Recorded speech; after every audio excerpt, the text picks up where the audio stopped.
Olá, pessoal! Está na hora das histórias de Volusa.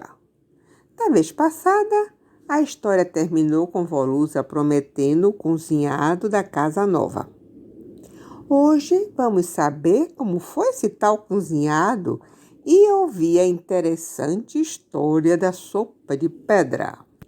No dia seguinte, a folia começou cedo. Era preciso ajeitar o fogareiro de barro que Volusa usava para fazer feijoada. Ia usar lenha ou carvão? E o que iam cozinhar? Um fogareiro só ia dar? Ia ser preciso esperar uma coisa a cozinhar para depois fazer outra. Faz um tabule que não precisa cozinhar. Um grupo foi colher andu, que os pés estavam carregados e substituiria o feijão comum. Trouxeram arroz, ovos, temperos, apetrechos da casa e verduras e legumes da horta. E se puseram a preparar as comidas. Volusa só olhando, apenas dava resposta quando indagada e orientava nos cuidados para evitar acidentes. Ela se divertia vendo o rebuliço da criançada. E toma debulhar a vagem do andu, lavar, cortar legumes e tempero, botar mais graveto no fogareiro, assoprar e abanar o fogo para manter as chamas fortes. Tudo entre muitos gracejos, risadas e algumas reclamações. A fome chegou bem antes da comida ficar pronta. Daí a paciência pelo final do cozimento se esgotou e adiantaram o almoço como estava. Tudo certo com a salada. Agora a muqueca de chumbinho tinha caldo demais. O arroz ficou grudado, o famoso unidos venceremos. No tabule havia hortelã além da conta. E o andu, além de duro, ficou com gosto estranho. Boiava num caldo escuro, com os granuladozinhos parecendo farinha escura.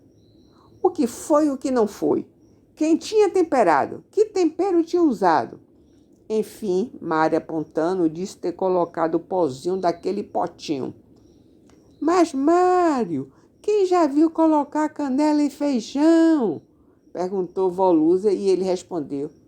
Ah, vó, eu já vi minha mãe e Lúcia também botar um pozinho no feijão.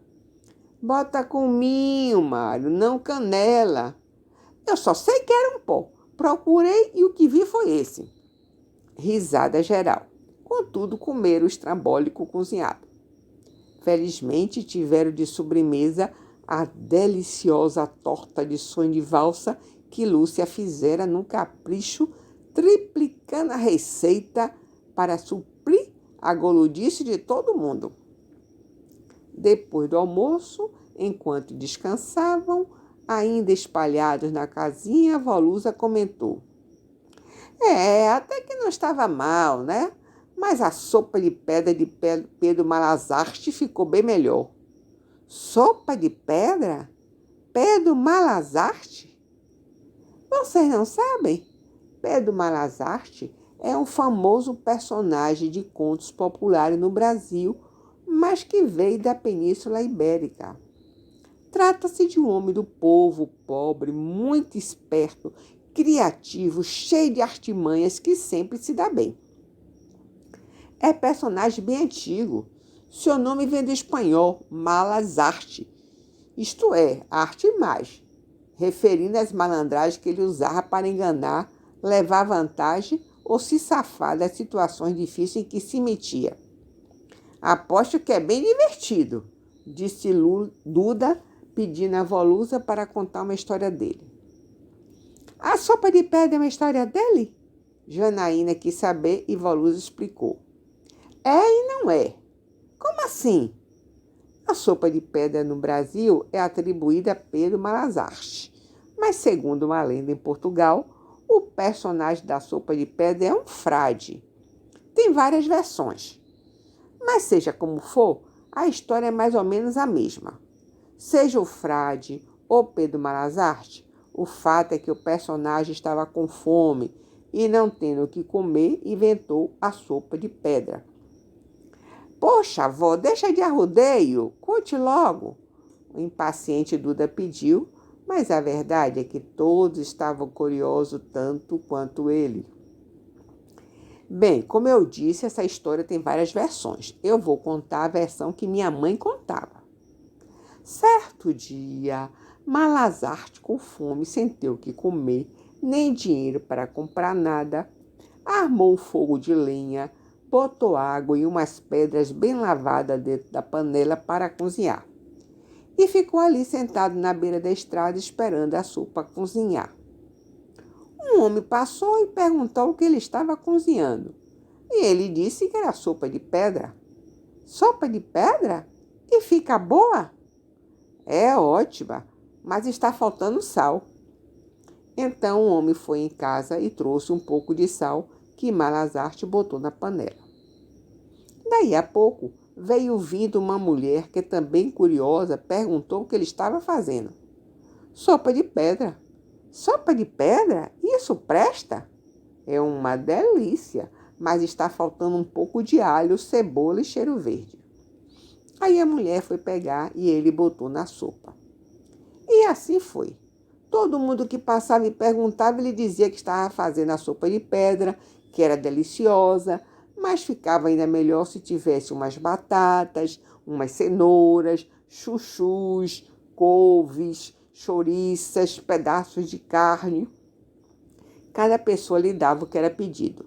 No final, ele botou a sopa no prato e começou a tomar com muito gosto.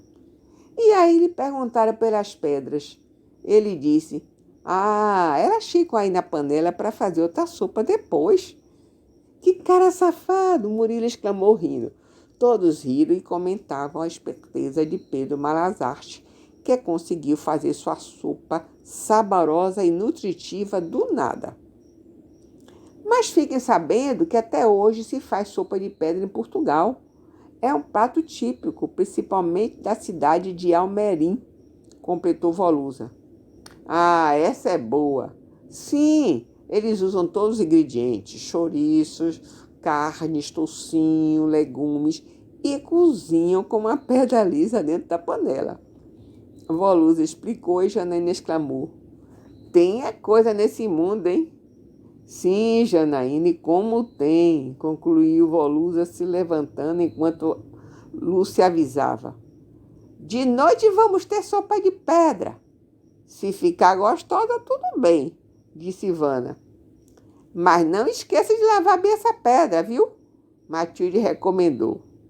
Rindo, foram procurar o que fazer no resto da tarde.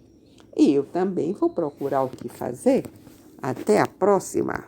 Se vocês gostaram desse vídeo, curtam, compartilhem com os amiguinhos e se inscrevam no canal. Muito obrigada! Texto, narração e edição de Gilca Bandeira.